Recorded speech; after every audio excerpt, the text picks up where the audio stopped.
Assalamu alaikum students.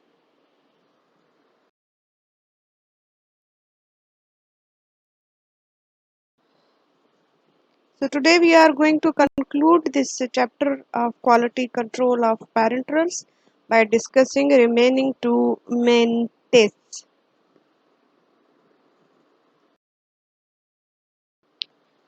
So these are the contents of today's lecture.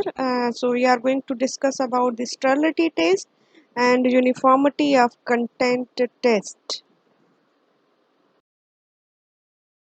So the objectives of today's lecture include sterility tests for parenterals, discuss the procedure for direct inoculation and membrane filtration method.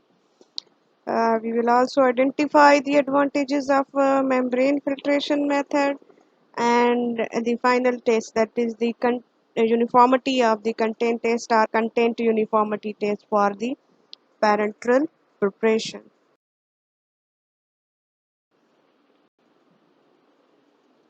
So the United States Pharmacopoeia prescribes the requirements for this stage for official injections. This testing is used to reveal the presence or absence of viable microorganisms in a sample taken from batch of product. Means any living type of the microorganism that have capability to grow in the favorable conditions. So this test is performed to check the presence or absence of those microorganisms that are viable, that are in the working condition, and they can grow if they are provided with the favorable environment, means like temperature and storage temperature or transportation temperature become favorable for them, they can grow in that product. So basically this test is made after the production, basically filling in the final containers as an assurance of sterility for a terminally sterilized product. Means this test is important for those preparation that are terminally sterilized in final containers, in their final ampoules and the vials after sealing, when they are being sterilized in their final containers. So to make sure that their sterilization was proper one through either through the autoclave or in an oven. So for surety of sterility or presence or absence of viable microorganism, basically this test is performed. So methods for this testing are sterility testing. So we have two methods. One is membrane filtration method and second is direct inoculation method. The first method, a membrane filtration method. So officially it says the primary official test that is performed by means of filtration, means membrane filtration method is the primary method that is used for sterility test, but it says that direct transfer is used if membrane filtration is unsuitable.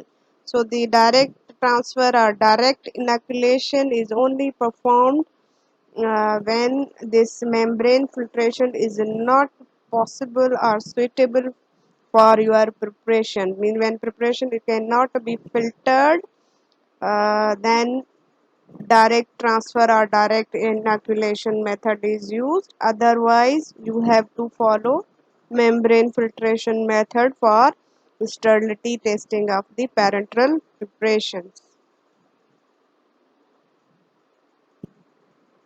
It says appropriate for filterable aqueous preparations, alcoholic preparations, oily preparations, miscible with or suitable in aqueous or oily solvents or solution. So it says all those preparations that are filterable, whether they are aqueous or alcoholic or they are oily, but if they are filterable, This method is most suitable for those type of the preparations, and especially the solvents that are being used that shouldn't have any antimicrobial activity, because if there is a preparation that is having antimicrobial activity, all the viable microorganisms can die due to that antimicrobial activity of that solvent. So this is suitable for those solvents that are used in the solutions for the preparation of the parental preparation that have no any antimicrobial activity, means no antibacterial, no antifungal activity. For them it is applied. So it's suitable for both small volume parentals or SVPs and the large volume parentals or LVPs.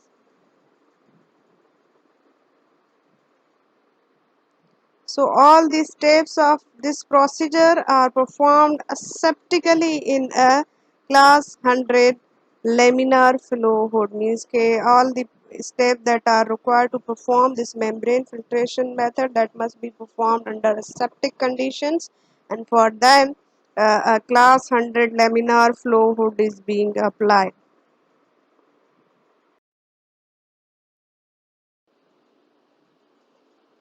So the filter discs that are used for filtration of the sample having a diameter of 50 mm and a pore size of 0.45 millipore, which is very effective in retention of the microorganism. So in that area the procedure is taking place. The particle count should not exceed a total of 100 particles per cubic foot that are of zero point 0.5 micron and larger. So particle count is controlled in the testing area, so that shouldn't exceed 100 particles per cubic foot. Advantages of filtration method or membrane filtration method. So it is widely applied basically in most of industries. It's a preferred method. A large volume can be tested with one filter, so it's a convenient, and a small volume of culture media is required to perform this test. So the procedure for membrane filtration method include following steps. First of all, you have to wash the filters with the fluids to remove any sort of inhibitory properties that may affect the accuracy of the result. Then you have to take the sample and filter it through that filter. And after filtration, you have to cut the membranes aseptically into equal parts and transferring one of the part to each type of culture medium used, means after filtration of the sample you have to cut that filter membrane or filter paper that is 50 millimeter in diameter. You have to cut it into two parts and you have to transfer each part into the different mediums you are using, means one part you are going to place in the fluid thioglycolate medium and another part you are going to incubate in the mm, soybean casein digest media. So whatever the two or three media is being used, you have to add your filter membranes over there. After placing these filter papers, the media are then incubated under prescribed conditions, means whatever the prescribed condition for the different medias are there, you have to incubate it accordingly.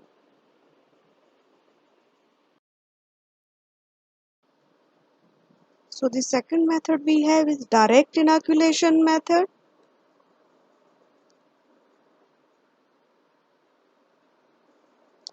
So inoculation means artificial or mechanical transfer of microorganism from one place to another.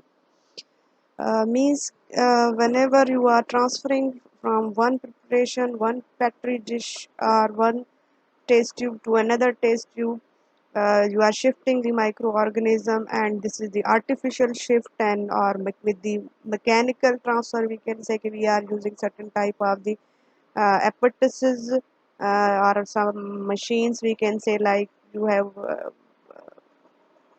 special spatulas or the wire loops are available for their transfer. So this become artificial or mechanical transfer of microorganism from one place to another place. So basically, if there are microorganisms in the preparation, we are transferring them into the other incubating dishes or the tube. So we are basically directly transferring. If the microorganisms are available in your sample, means we are going to transfer from preparation into the another petri dish or test tube for their growth, for testing the sterility. So that's why this method is termed as direct inoculation. Means directly we are going to transfer the sample holding the microorganisms into another petri dish or test tube holding the media.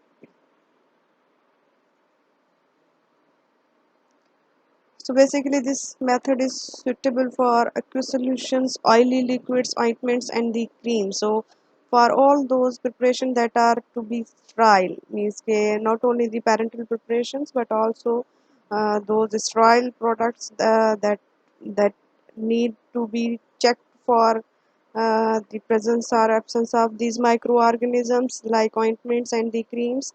For them, direct inoculation method is more suitable because filtration is not possible when you are having a sample that is semi-solid or very viscous in nature and cannot be filtered.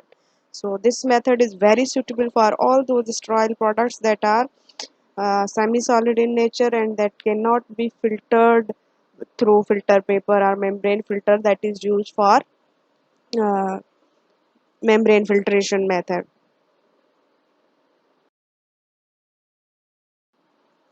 The procedure for direct inoculation method include following steps. So the suitable quantity of sample is transferred directly into the appropriate culture medium. Means no any intermediate procedure is involved like filtration or anything. So it's simply the sample is taken and that is transferred directly into the required media, whether it is fluid thioglycolate medium or it is soybean casein digest media or any other specific media for any particular drug, if specified by the manufacturer or the industry research department. So after transferring the samples, you have to incubate the medias under prescribed conditions. So next step is, after transferring the sample, you have to incubate the media. So the volume of the product taken, it says, shouldn't be more than 10% of the volume of the medium. So volume of the product or the sample you are using should be less than 10% of the volume of the media. Means up to 10% or shouldn't be more than or less than 10% should be. Means it does you are not going to take half sample and the half amount of the media. The product sample should not exceed 10% of the volume of the media that is being applied for this test.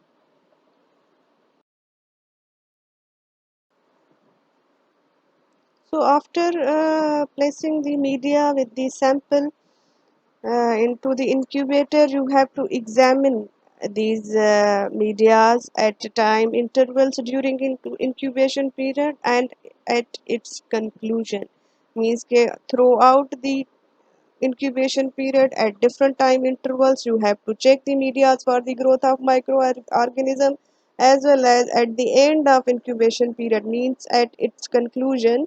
At the end of incubation period, again you have to examine the uh, petri dishes or the test tube or the medias for the presence of microorganisms.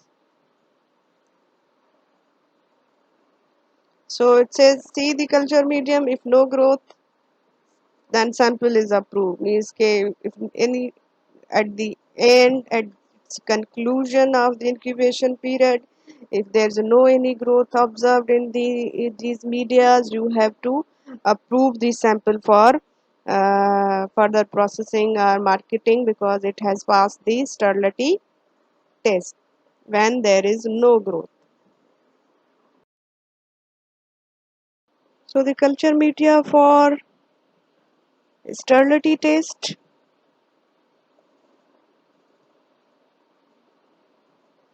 So these are the medias that are being used for sterility testing, having the capacity or capability of initiating and maintaining the growth of small number of organism.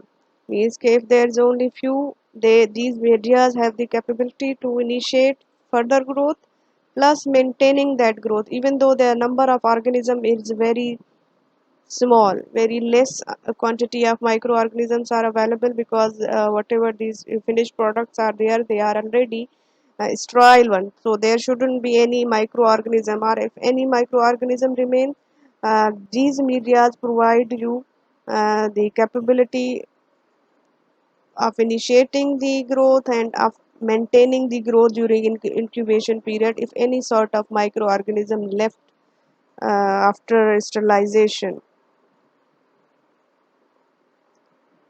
So the different types of the medias that are used, most commonly one is your fluid thioglycolate medium, and second is the soybean casein digest medium. These both are most commonly used. They are recommended by the standard official books, whereas there are other medias also there. Companies research department may also provide certain type of the medias or prefer them for their specific product. Otherwise, normally for sterility testing, these both medias are most commonly used, or we can say they are the preferred medias for sterility test of the sterile products, not only the parenterals but other sterile products as well.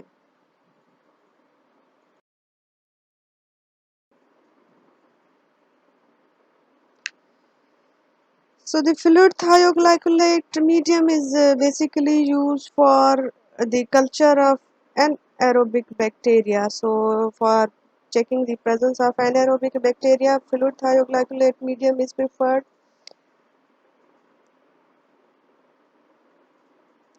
Whereas soybean casein digest medium, that is primarily intended for the culture of fungi and aerobic bacteria.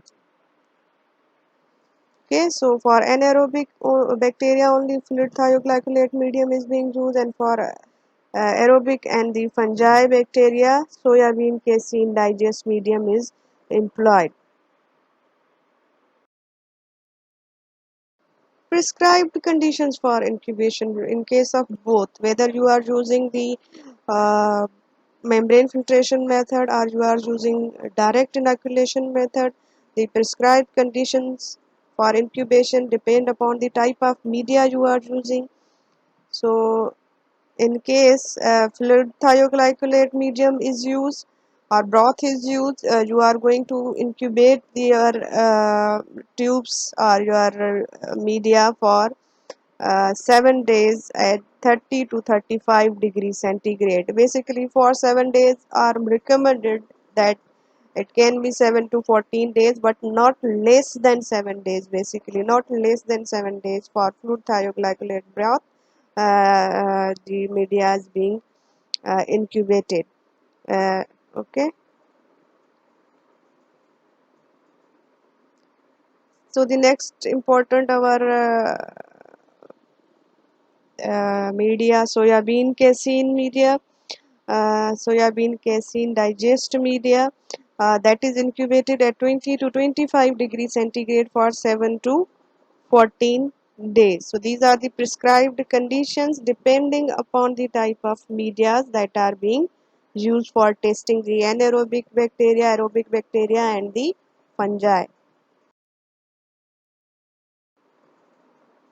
So the sample units tested as per standard pharmacopoeias, especially the United States pharmacopoeia, says unless otherwise specified by individual monograph. Until any individual monograph is uh, telling or specifying the number of sample that should be tested for sterility test, generally 20 units of product are tested with each medium. Okay, so you have to take 20 units of product and you have to take 20 units in each. Okay, so according to United States pharmacopoeia the standard is 20 units until unless specified by individual monograph.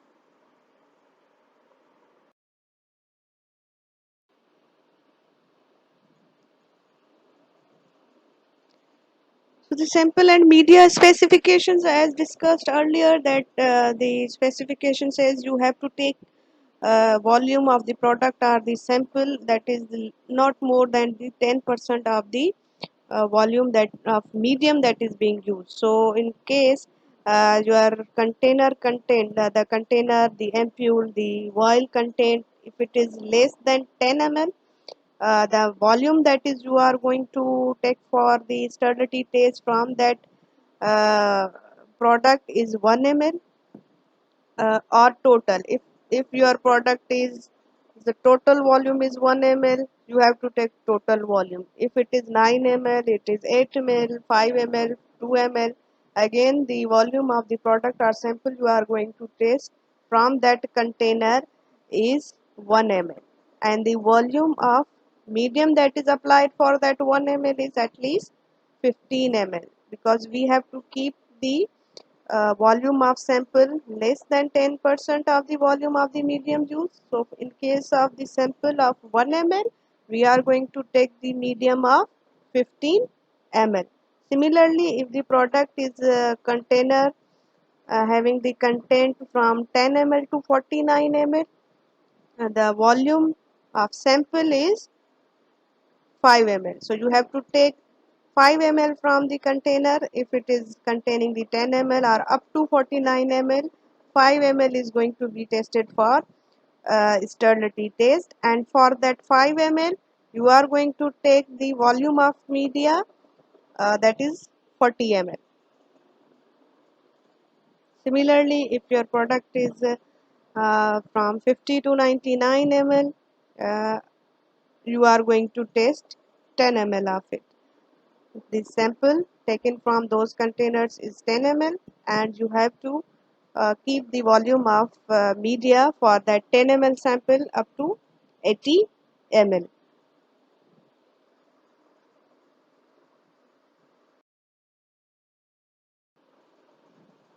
So the specification for the sample with bacteriostatic or fungistatic effect. So for those drugs that are having the bacteriostatic or fungistatic effect, there are certain precautions you have to take, because there might be viable microorganism but their growth may be suspended or inhibited by the effect of the drugs that have the static effect. So for those drugs you have to treat them with certain type of the inactivating agent that is prescribed by the official standards or the companies, industries, research and the development board. You have to treat them with the inactivating agent that can remove their static or inhibitory effect on the bacteria and the fungi, so that if the viable microorganism are there, they can show growth and they can be observed easily during the sterility test. So first thing, you have to treat it with inactivating agent, or the second condition for them is you are going to dilute the sample with the suitable solvent, or in case you can also dilute them with media to reduce their potency. So their static or inhibitory effect is reduced by the dilution with the solvent, or if the solvent is not available, you can also use the media. to reduce their potency, to remove that inhibitory or static effect that inhibit the growth of the microorganism in the petri dishes during sterility test.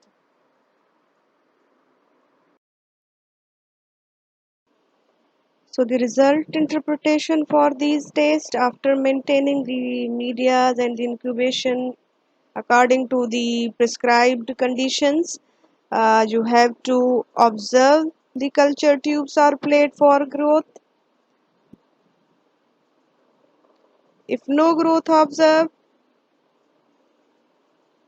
the material under test or sample is considered sterile. Means if no any growth is observed, obviously your product is sterile. That's why it is not having any sort of growth available, because these strong medias can initiate growth even in the minimum number of the microorganisms. So if no growth observed, it means the material is sterile and the test is passed.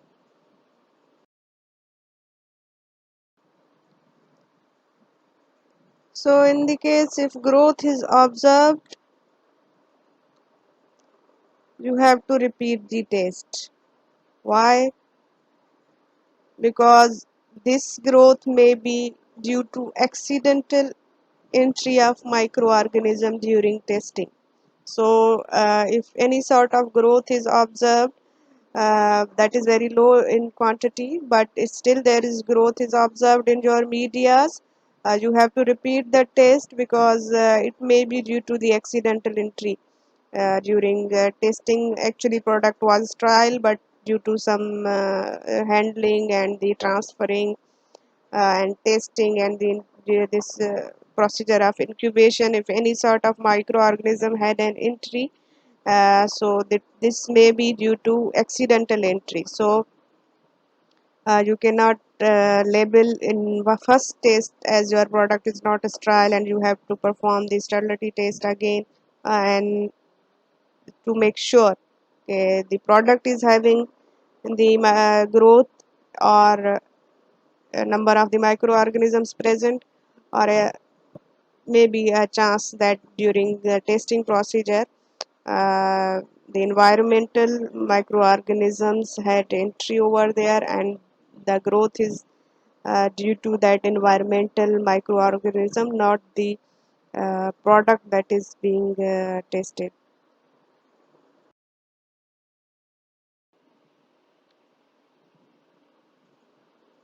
So if second test also shows growth,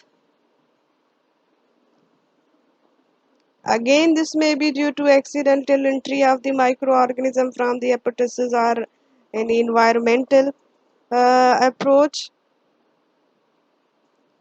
Again you have to repeat the test for third time to make it sure that the product is having the viable microorganisms. You have to repeat it again.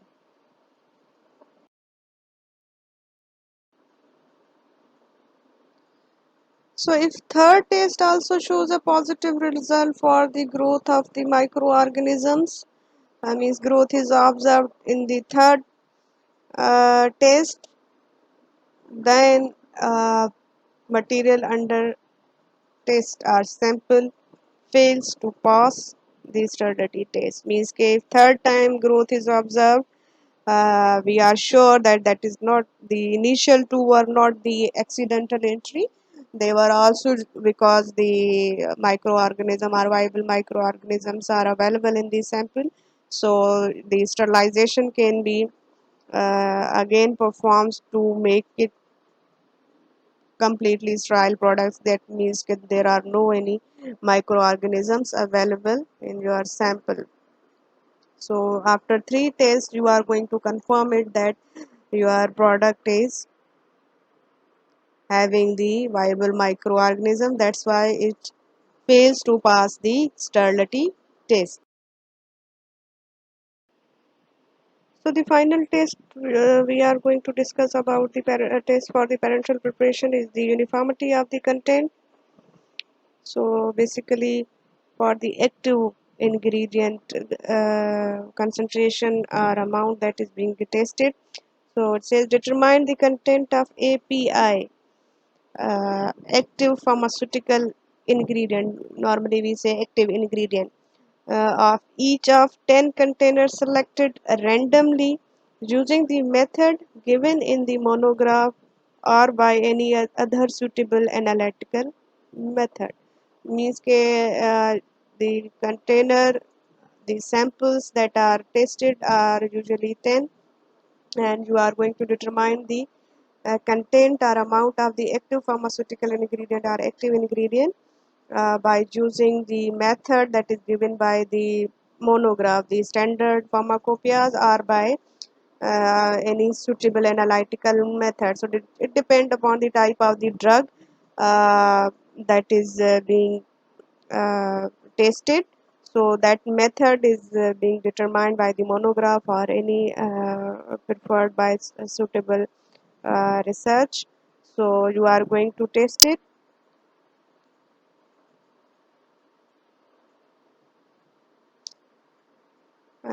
So the allowed limit, we can say, it says the preparation being examined complies the test if the potency lies between 85 to 115% of the average value. Means कि whatever the average or the exact value is there, that we say approved one if that is between the 85 to 115 percent. So basically we can say we have the error limit is of plus minus 15% for active pharmaceutical ingredient or active ingredient. So by this way we are going to check the uniformity of the content in the parenteral preparations.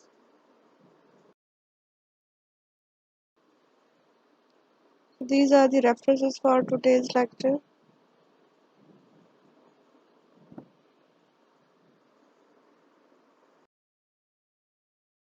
Thank you.